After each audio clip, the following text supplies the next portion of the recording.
हमारी पहचान उन चीजों से है जिन्हें हम मेरा कहते हैं। चलिए अब देवदत्त आगे बढ़ते हैं और उनकी मुलाकात होती है एक व्यापारी से। ये वो व्यापारी था जो कभी शहर का सबसे अमीर इंसान हुआ करता था, लेकिन अब बिल्कुल कंगाल हो चुका था। उसका सारा धन दौलत लुट चुका था और वो बस मातम में डूबा हुआ था। व्यापारी ने बताया कि उसकी दौलत ही उसकी पहचान थी, उसका मान सम्मान था, उसकी सुरक्षा थी। जब तक पैसा था दुनिया झुककर सलाम करती थी। पैसा गया तो उसे लगा कि जैसे वो खुद ही खत्म हो गया है, उसकी अपनी कोई कीमत ही नहीं बची। देवदत्त ने मोह के दूसरे चेहरे को पहचाना, दौलत से मोह। ये वो धोखा है जो हमें यकीन दिलाता है कि असली सुरक्षा और सम्मान तो तिजोरियों में बंद दौलत से आता है, जबकि असल में वो हमारे भीतर होता है। सफर के आखिरी मोड़ पर देवदत्त एक बूढ़ी औरत से मिले। अब देखिए, उसके पास ना तो जमीन थी ना ही धन, लेकिन वो फिर भी दुखी थी। और उसका दुख पता है कैसा था? वो बिल्कुल ही अलग था। वो अपनी यादों के एक खूबसूरत पिंजरे में कैद थी। उस बूढ़ी औरत ने बताया कि वो अपने बीते हुए अच्छे दिनों को याद करके जीने की कोशिश करती है, लेकिन हर खुशी की याद इस दर्द को और गहरा कर देती है कि वो वक्त अब कभी लौटकर नहीं आएगा। सोचिए कितनी बड़ी विडंबना है।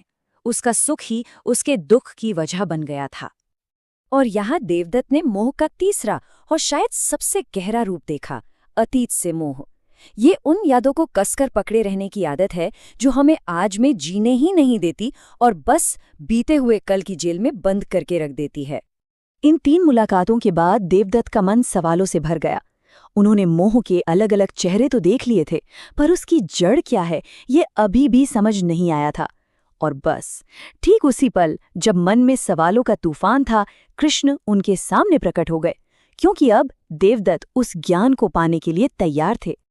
कृष्ण ने समझाया, हे देवदत्त, जिसे तुम दुख समझ रहे हो वो मोह का ही नतीजा है। और ये मोह आता कहाँ से है? बस एक बहुत ही छोटा सा मामूली सा ख्याल, ये मेरा है। जिस पल कोई भी चीज, इंसान या याद मेरी हो जाती है, उसी पल मोह जन्म ले लेता है। और यही मेरापन सारे दुखों की असली जड़ है।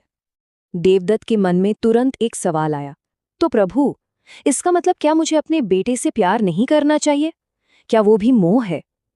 इस बार कृष्ण ने वो कमाल की बात समझाई जो प्रेम और मोह के बीच का बारीक सा फर्क बताती है, और इसे समझना हम सबके लिए बहुत जरूरी है। देखिए, कृष्ण ने कहा, प्रेम आजाद करता है, पंख देता है। प्रेम में तुम दूसरे की खुशी में अपनी खुशी देखते हो, जबकि मोह वो तो बस बांधता है, वो बेड़ियां डालता है। मोह में तुम दूसरे पर अपना अधिकार जमाकर खुश होना चाहते हो।